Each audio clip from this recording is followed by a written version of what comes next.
darlings.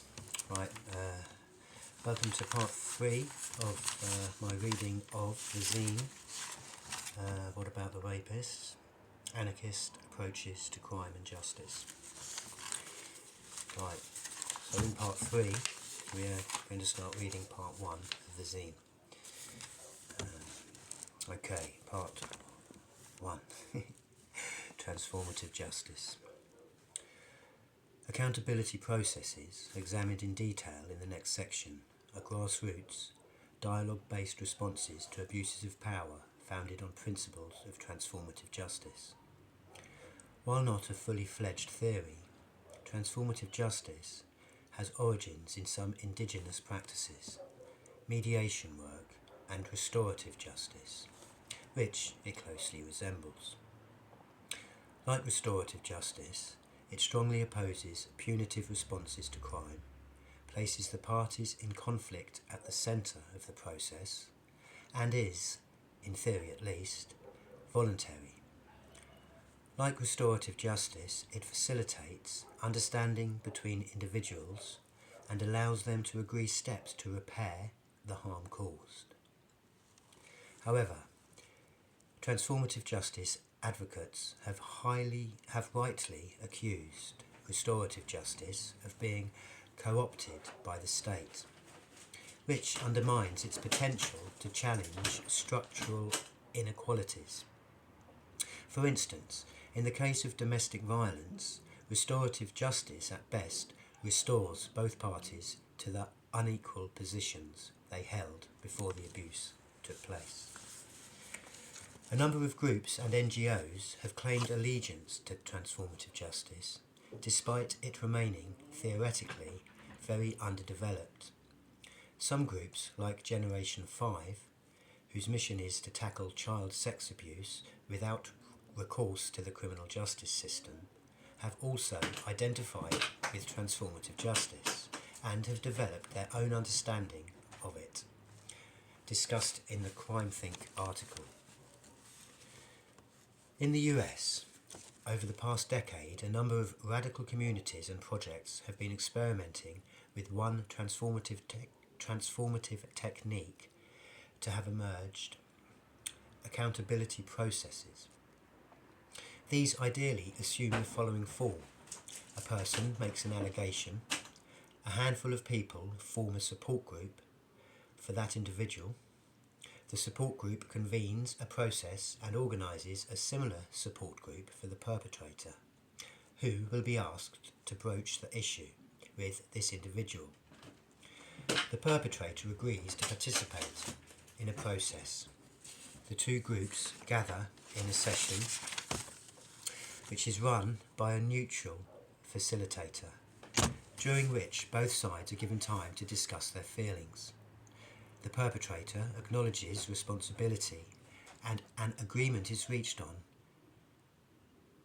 steps they will take to repair the harm, such as informing future partners about what happened or attending counselling. The perpetrator abides by the agreement and is regularly checked in on by their support group, as is the survivor. As this very brief overview might indicate, there can be a lot of problems associated with such processes. From the language used to the assumption that the allegations are always true. These processes have unsurprisingly caused considerable conflict in many quarters, but could bear beautiful fruit if executed well. This has been just a brief introduction. More about transformative justice and accountability processes will become clear throughout the rest of this scene. Specifically, a detailed model of such processes can be found in the following article.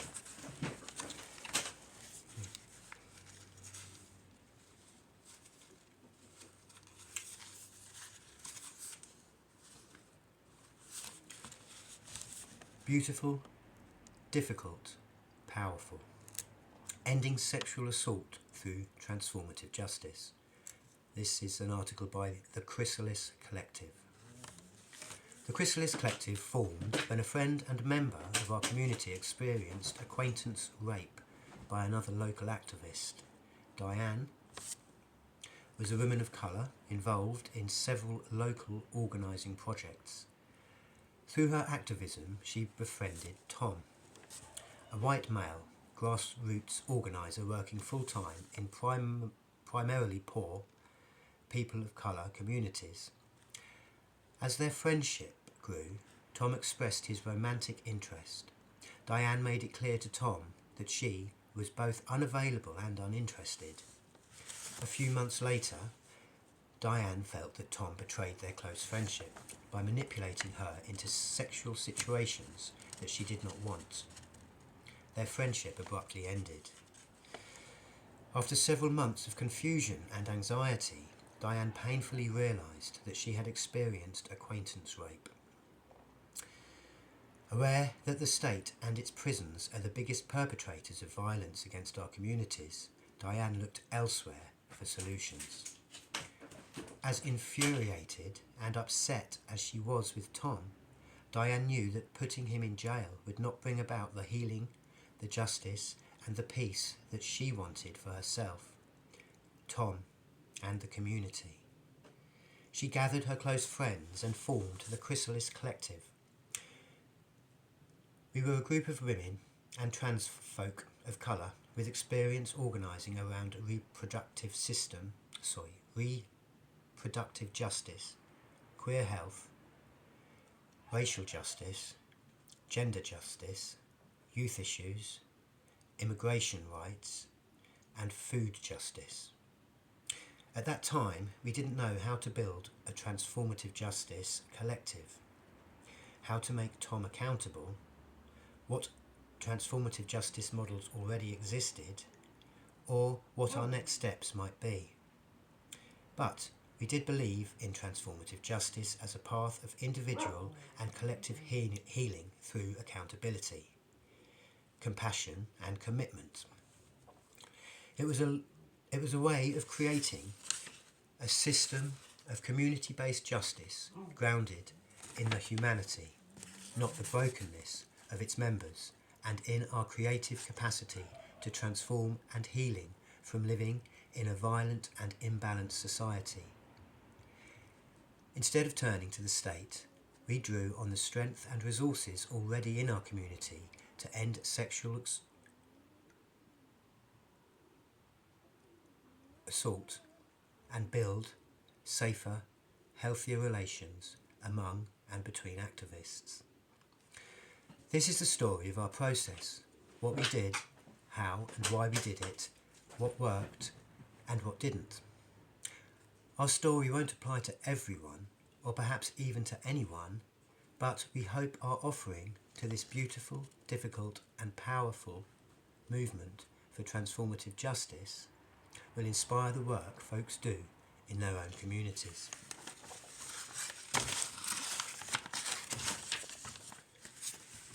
Step 1. Gathering.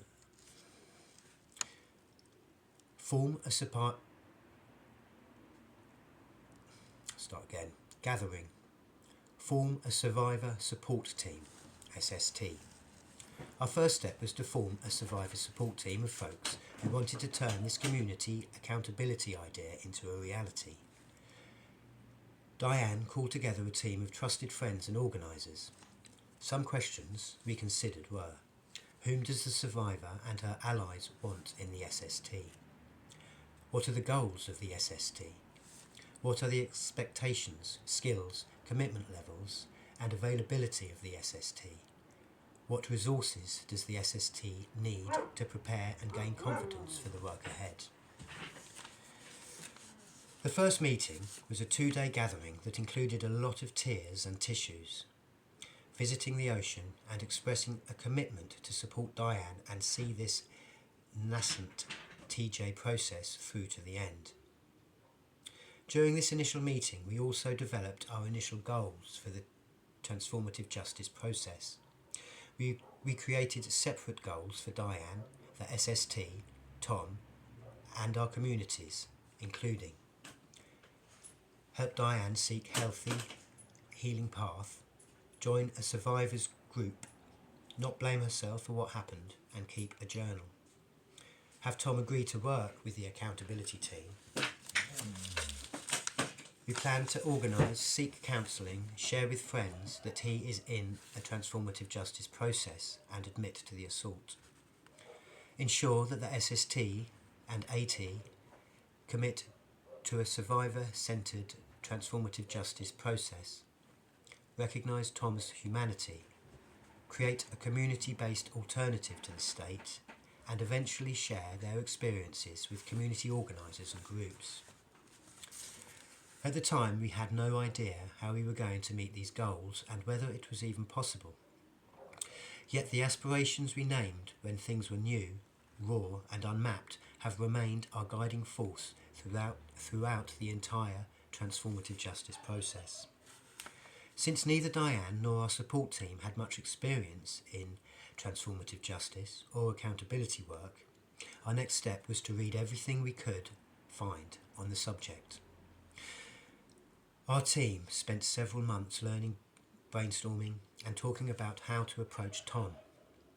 We needed this time to be intentional about our work, build our trust as a group, learn enough to move forward and give Diane the space and the support she needed to heal. There were times where we felt overwhelmed by what we were reading and when we were uncertain about what we could do. I apologise.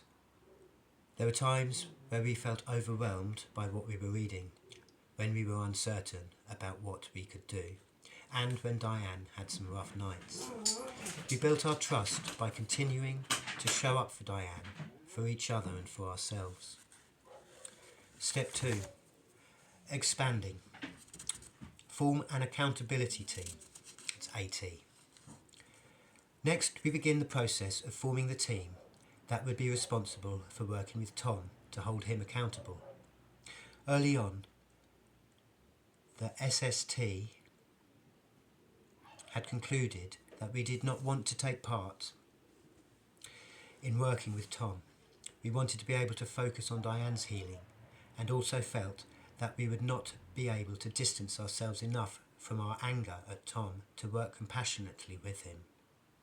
So we formed the AT, the accountability team, as a separate team of people whose task it was to hold Tom accountable. First, we made a list of community allies who could be potential accountability team members. Since the AT would be in closest contact with Tom, it was vital to choose folks who not only believed in our definition of TJ, or transformative justice, but could also commit the time and energy and be willing to develop the skills needed to engage with an aggressor. We asked ourselves the following questions. What experiences did they have with sexual assault, transformative justice, or community work? What other skills could they offer the TJ process? For example, patience, clarity, compassion, political vision, commitment. What leverage did they have in the community? For example, positive reputation, community elder, financial resources or connections. Would it be helpful if that AT was drawn from diverse communities across lines of race, gender, sexual orientation, class, organisational affiliation and age?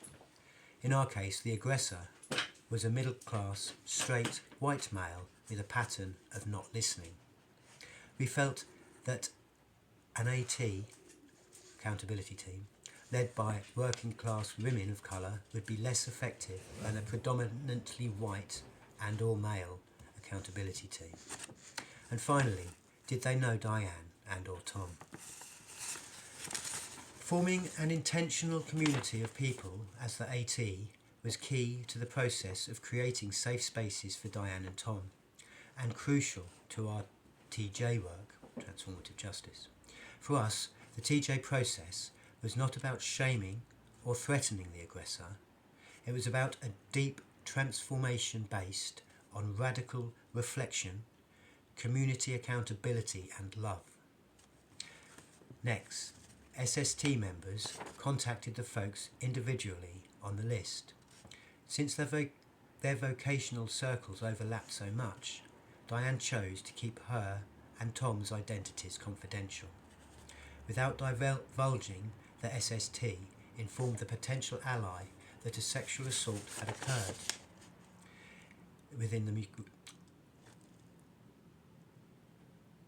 in the community, and that the survivor was starting a TJ process. We shared the SST's framework for rape, sexual assault and transformative justice, or TJ, and made sure that folks shared a similar analysis. Although most folks did not have much training or experience with the TJ process, we emphasised to them that they could still join the AT, pool their skills and learn together. At the end of our vetting process, our AT included 4 incredible activists who shared a radical political vision and a strong gender justice framework. 3 of the members were well-respected activists in the social justice community.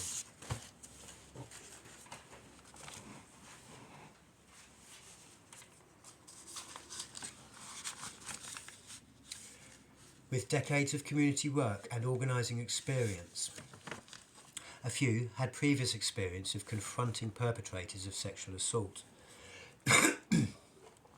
A few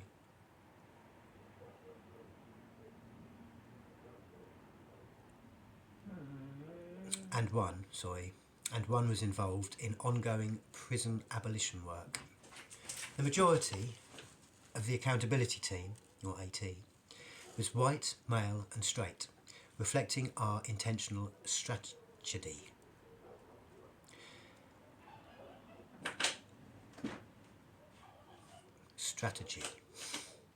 And one of the veteran movement activists was a person of colour.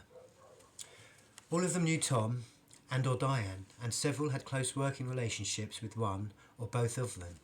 The AT's deep compassion and commitment guided them through the early months of negotiating their working and personal relationships with Diane and Tom. As with the SST, the AT members would progressively build on each other's strengths to create a trusting, powerful group. After introducing the AT members to each other, the SST gently revealed the identities of Diane and Tom. As some AT members knew Diane and/or Tom, this required some time to process, especially since there was an awkward period of time when the AT knew about Tom's identity before being ready or prepared to confront him. Around this time, the SST and Diane compiled a list of talking points. These talking points included information that the AT could and could not share with Tom, i.e. a very brief summary of the assault from Diane's perspective, that the assault occurred by manipulation, not physical force, and other details. Crucially, Diane reported that this phase was extremely stressful. Sharing her story with the AT was a huge public and sometimes terrifying step. She felt a lot of fear, self-doubt and anger, so the SST took extra care in supporting her process. They sat with her, listened to her worries, affirmed her commitment to healing, and reminded her that she was not alone in this difficult but good and important journey. Step 3. Communicating. Defining the relationship between teams.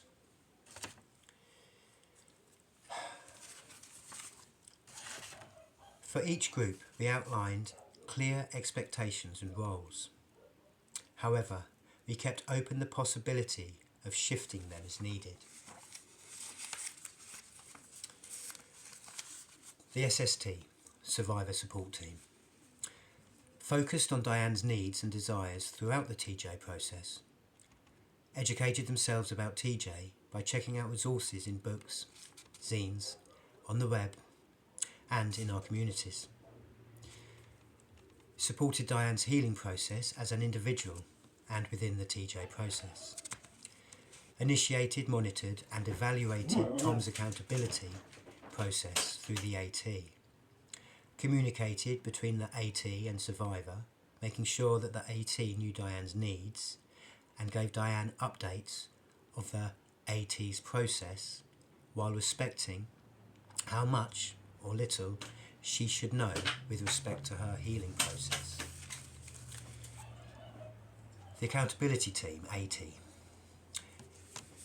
They committed to a survivor-centred praxis at all times in their work with Tom. They educated themselves about TJ with an eye towards supporting Tom's transformation with compassion.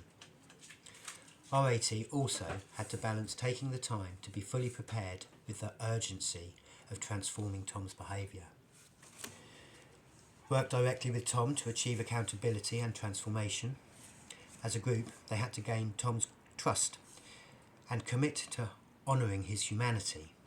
For example, they consistently reiterated their commitment to TJ rather than to legal or retaliatory justice. They conveyed and translated ideas and suggestions from the SST to Tom. For example, the AT developed specific exercises and discussion tactics to convey the concerns of Diane and the SST team to Tom. The SST and AT had two fundamentally different roles, lenses, and responsibilities, yet they were connected by their shared commitment to TJ principles and by a similar analysis of the various forms of sexual violence and oppression, building a solid foundation between SST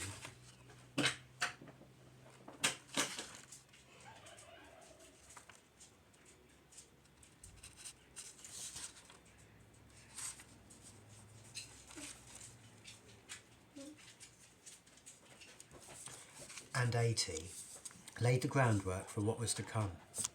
Regularly scheduled communication between the teams addressed Diane's process, Tom's transformation, logistics, coordination, questions, and any other issues. Our understanding of TJ required that each perspective be balanced. The AT needed to hear from the SST to continually see their work with the aggressor from the survivor's perspective. And the SST needed to hear from the AT to monitor Tom's progress and be reminded of Tom's humanity despite the harm he committed. When the groups were working and communicating well, they formed a continuum from Diane to the SST to the AT to Tom, allowing for direct lines of communication as well as the distance necessary for Diane's healing, her safety and confidentiality. Step 4. Storming and developing. Create a transformative justice, TJ, plan. We found that it was crucial that the SST and AT develop a TJ plan before they approached Tom. The purpose of the plan was to outline our steps towards TJ if and when Tom agreed to work with the AT. We created a document where we outlined potential steps and then brainstormed ways of pushing Tom to accomplish the best case outcome, ways of protecting ourselves from the worst case scenario, and some of the possibilities in between. Our TJ plan included our goals, ideas for how to first approach Tom, warning signs of covert aggression from Tom, backlash precautions, for example, maintaining Diane's safety and using our leverage were Tom to respond by counter-organising or trying to contact Diane. Establishing guidelines for meetings with Tom, for example, building trust between Tom and AT, and offering resources, homework and goals for each meeting. Working with Tom's accountability process, which involved overcoming denial and minimisation, improving survivor empathy, changing distorted attitudes about power, privilege, gender,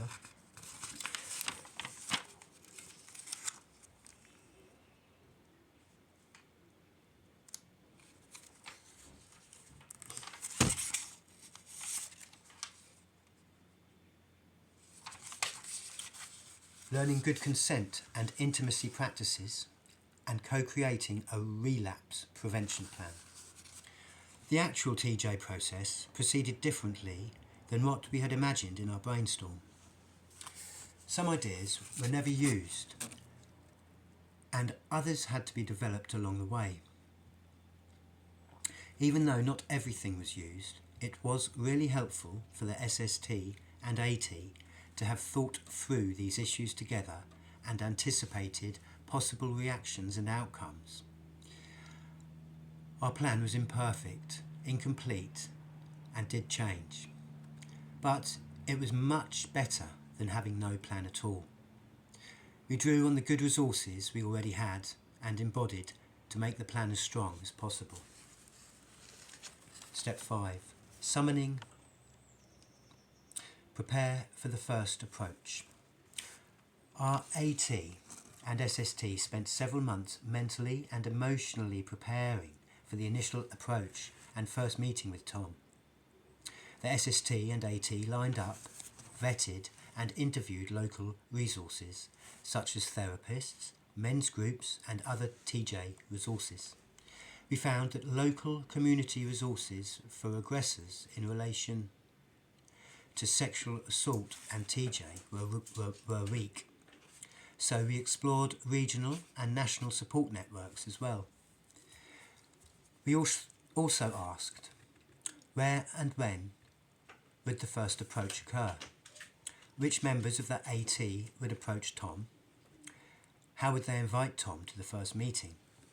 When and how would they tell Tom that a survivor was seeking his accountability for rape? How would the AT communicate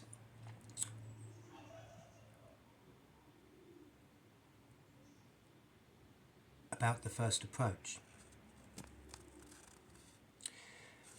We wanted an approach that would model concern rather than punishment, confidentiality and community safety, while still giving us enough leverage to compel Tom to participate in the TJ process.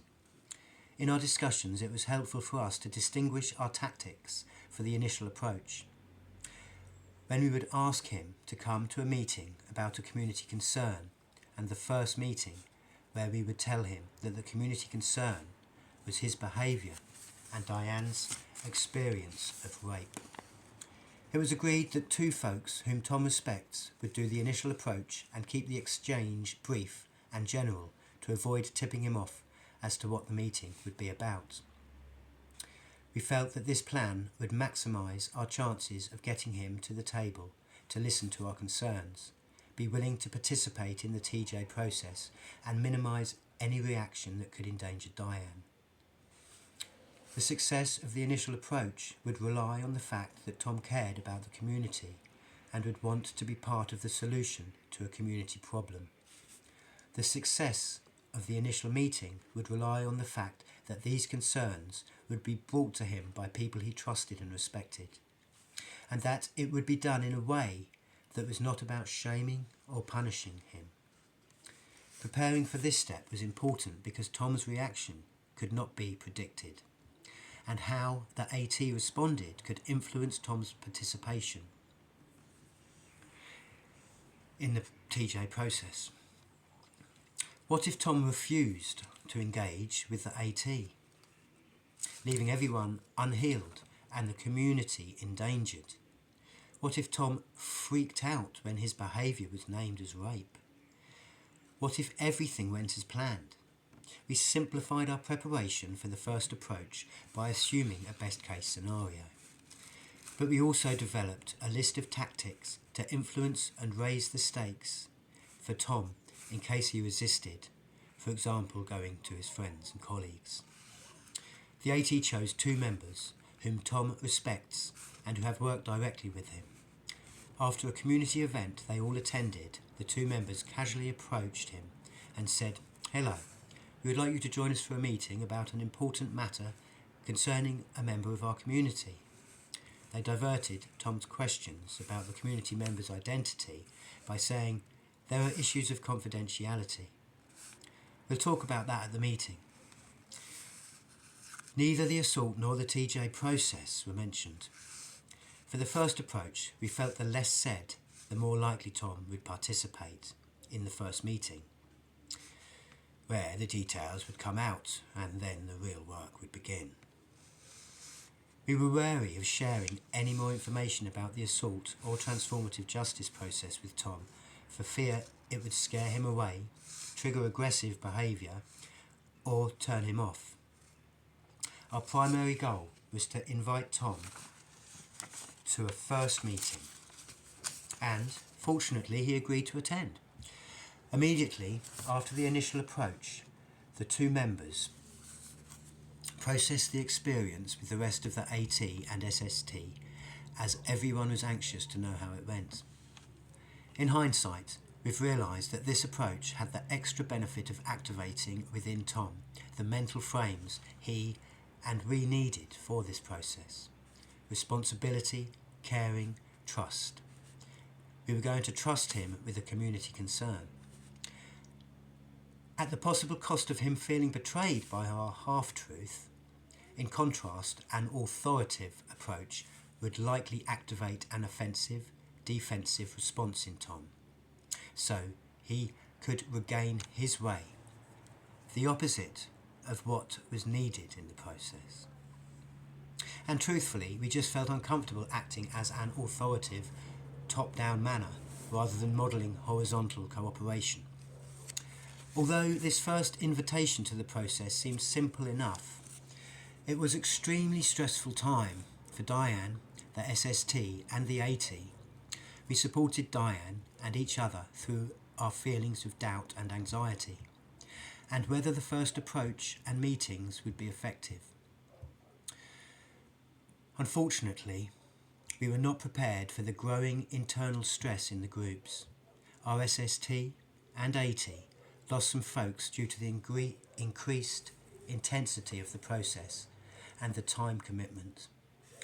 This was a time when folks already saw and felt how the TJ process would roll out. Step 6. Building. The first meeting. The AT planned the first meeting with an eye towards Tom's potential responses. This would be the first time Tom would hear that Diane had experienced rape, that she had been deeply harmed by his behaviours, and that we would be asking him to engage in a long, complex process of transformative justice. We considered the following range of feelings that Tom might experience and or express. Ganged up on.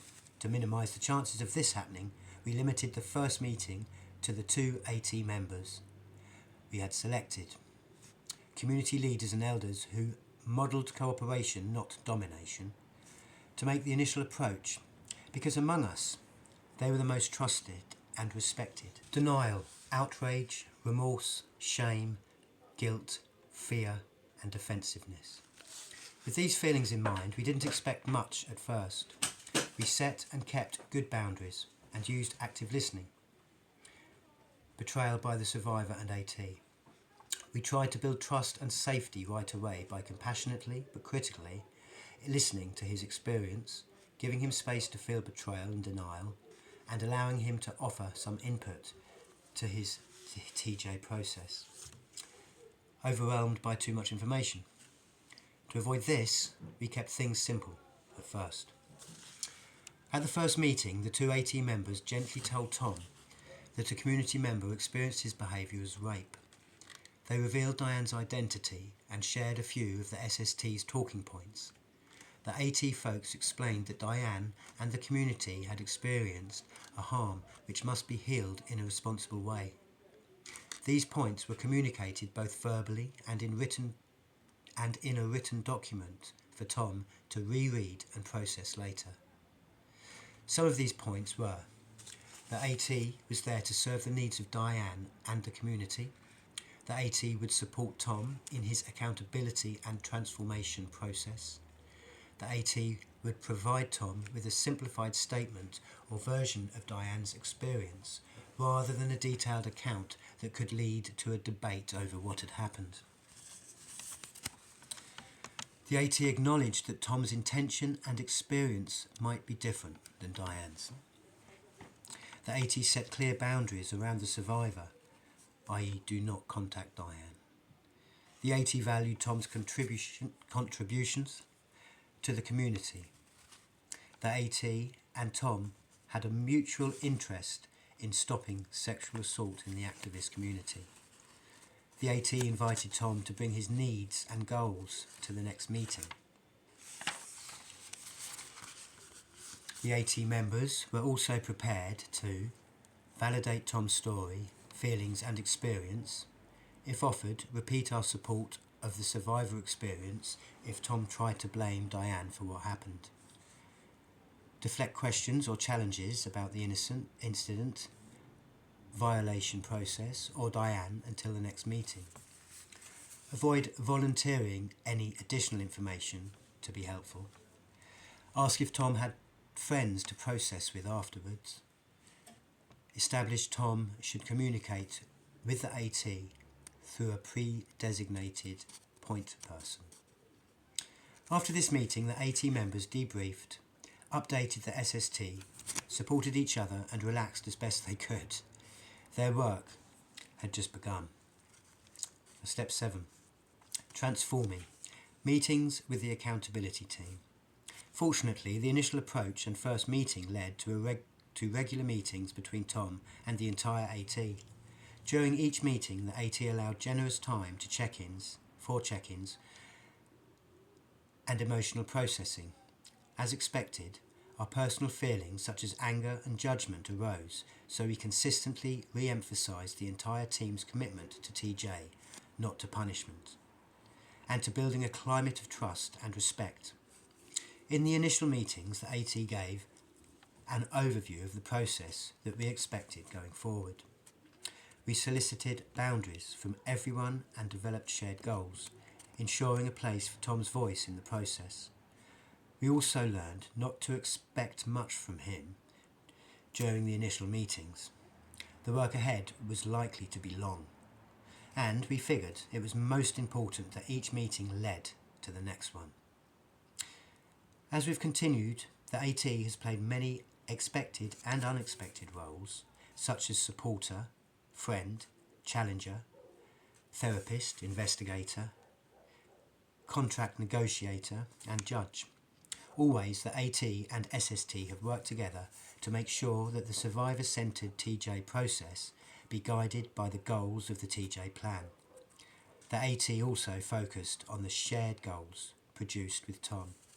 They respected Tom's needs, while prioritising the safety of Diane and of the community. Right, we're almost at 40 minutes.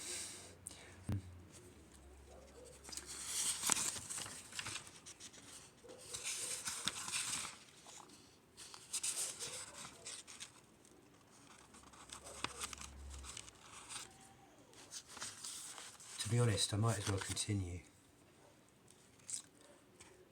Meetings with Tom have focused on the following: challenging rape culture, pacing the information slowly, starting with sexual assault definitions and statistics, studying and discussing relevant zines and resources, repeating our understanding of rape and how it differs from the criminal definition and mainstream myths, exploring the difference between intent and impact, and challenging the primacy that rape culture gives to an aggressor's intent over the consequences of the aggressor's behaviour for the survivor and the community.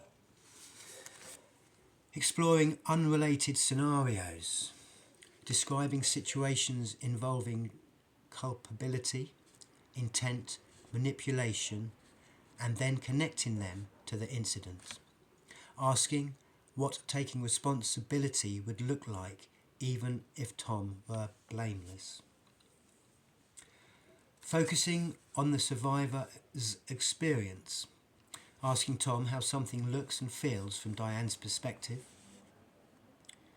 Asking, what did you take from that statement? Asking, who got what they wanted? Restating the survivor's experience, pressing for feelings and empathy, understanding the meaning and practicing and practice of good consent. Connecting with Tom, contacting to his activism,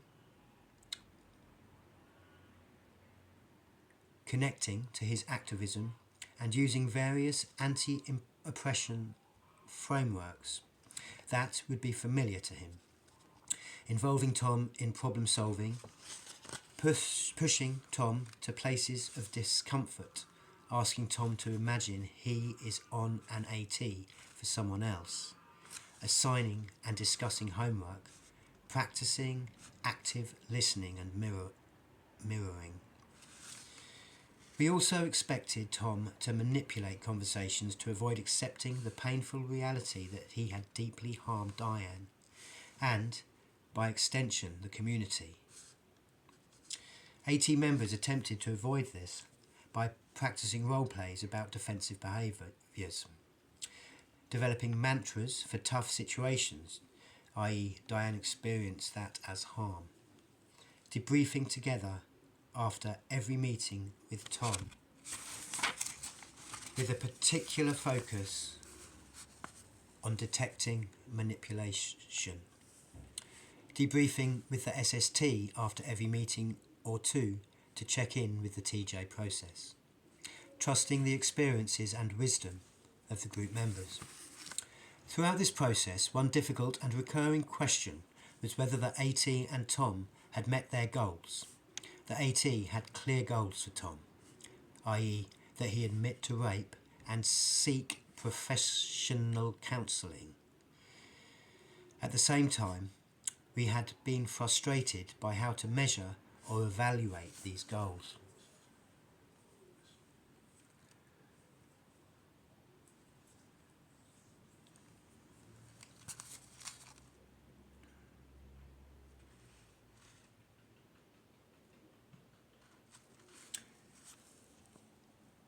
The AT not only wanted Tom to change his language and behaviour, they also wanted him to internalise what he was learning and emotionally get it. Observing behaviours and statements were one way to measure change, but we realised that there was no guarantee that he was really getting it. Given the difficulty in measuring our success, it had been crucial to set clear goals for Tom from the beginning of this long process of transformation. Goals for Tom. Learn. Learn about sexual assault, consent, privilege, patriarchy, gender socialisation and rape culture. Respect. Respect physical and communication boundaries for Diane's safety. Examine.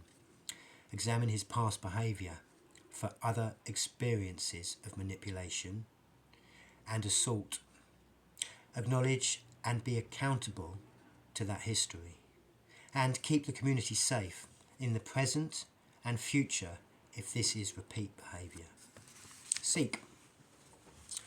Seek professional counselling for aggressors or join an aggressor recovery group. Self-educate to deeply understand the incident, his intent and behaviour, and the subsequent harm to Diane and the community. Discuss and model. Discuss and model consent behaviour for future relationships. Commit to acts of restitution to Diane and the community. Step 8. Evaluating lessons learned. As much as we prepared, there have been important lessons that we did not anticipate in our TJ work.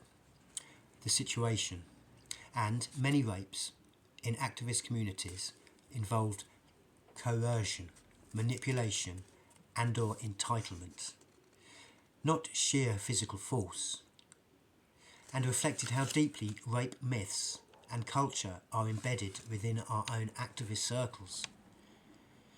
Male entitlement, racism, and an ignorance of rape culture made it that much harder for Tom to recognise his behaviour as rape. It was hard to balance Diane's need for confidentiality with the need to warn the community about Tom, and this remained an unresolved tension in the TJ process. Diane and Tom's transformations needed to follow their own paths, which might mean that Tom might be ready to offer restitution before or after Diane is ready or was ready to receive it. We should have been more serious about communication between the AT and SST. It sounded easy enough, but it sometimes felt overwhelmingly to schedule. That must be a typo. But it sometimes felt overwhelming to schedule another meeting or call.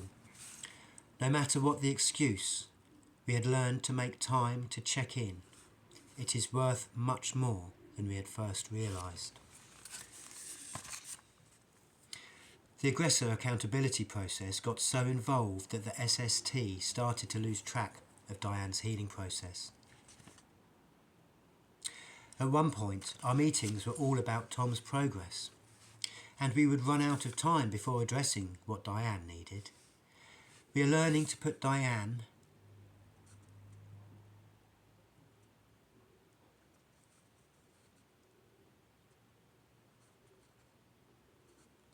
well-being back at the centre of our process through things like expanding our support circle, leading zines together, and making a trigger plan. A trigger plan is a way for Diane to identify and overcome her triggers. Where she experiences a traumatic memory or reaction, the trigger plan that we had developed together helps her identify what is happening and the steps she needs to take to make her feel safe. The Chrysalis Collective is still actively engaged in our survivor-centred TJ process. The more we learn about TJ, transformative justice, the more we realise that it is a deep commitment requiring a lot of energy and patience. Our unfinished process has lasted almost 2 years so far, and we have gone through stressful times. Yet healing and transformation is clearly, slowly, steadily happening for everyone involved. This experience has connected each of us in unexpected and powerful ways that reaffirm our collective commitment to transforming ourselves and our communities. Working definitions. Rape. Non-consensual sex through physical force, manipulation, stress or fear. The experience of sex as the unwanted physical, emotional, mental or spiritual violation of sexual boundaries. Not as an act of caring, love or pleasure, sexual violation of trust. Sexual assault. Any unwanted physical, emotional, mental or spiritual violation of sexual boundaries. Consent. An understandable exchange of affirmative words and actions regarding sexual activity. Agreement, approval or permission that is informed and freely and actively given without physical force, manipulation, stress or fear. Suggested resources. Generation 5. Ending child sex abuse in 5 generations. I'll tell you what, I'm just going to put these up here.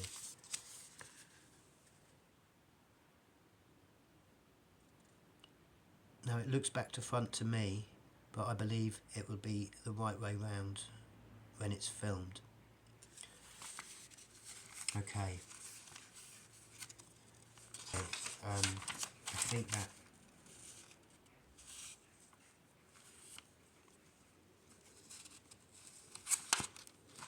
okay, there's some notes. After a lot of phone calls, web searches, conversations and networking with amazing activists around the country, we found incredible resources. We are grateful for the wisdom and work shared by the TJ activists who came before us, especially the folks from Generation 5, Hollow Water, Indigenous Issues Forum, INCITE, Women of Colour Against Violence, Communities Against Rape and Abuse, and the zine, The Revolution Starts at Home, Confronting Partner Abuse in Activist Communities. Eds Ching-In-Chen, Jai Dulaney and Lee Lakshmi Piepzna Samarasinaha, 2008. The Chrysalis Collective deliberately uses the term aggressor throughout the chapter for reasons similar to those offered by a collective of women of colour from Kara. We use the word aggressor to refer to a person who has committed an act of sexual violence, rape, sexual harassment, coercion, etc. against another person. Our use of the word aggressor is not an attempt to weaken the severity of rape. In our work of defining accountability outside of the criminal system, we try not to use criminal-based vocabulary such as perpetrator, rapist or sex predator. See Kara. Taking risks, implementing grassroots accountability strategies. In Colour of Violence, the INCITE anthology, INCITE, Women of Colour Against Violence, Cambridge MA, Southend Press, 2006.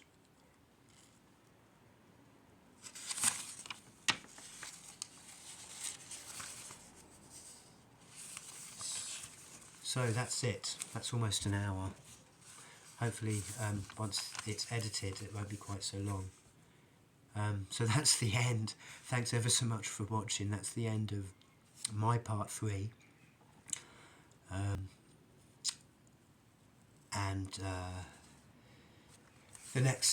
The next part, which will be my part 4 of reading this zine, is called or entitled Accounting for Ourselves, Breaking the Impasse Around Assault and Abuse in Anarchist Scenes, and this is an article by CrimeThink. Okay, well, definitely leaving that one for another time, another video. Thanks for watching. Please, if you comment, have discussions in the comment, be kind to each other, be respectful, be polite. Love and light to you all. Thanks for listening. Bye bye.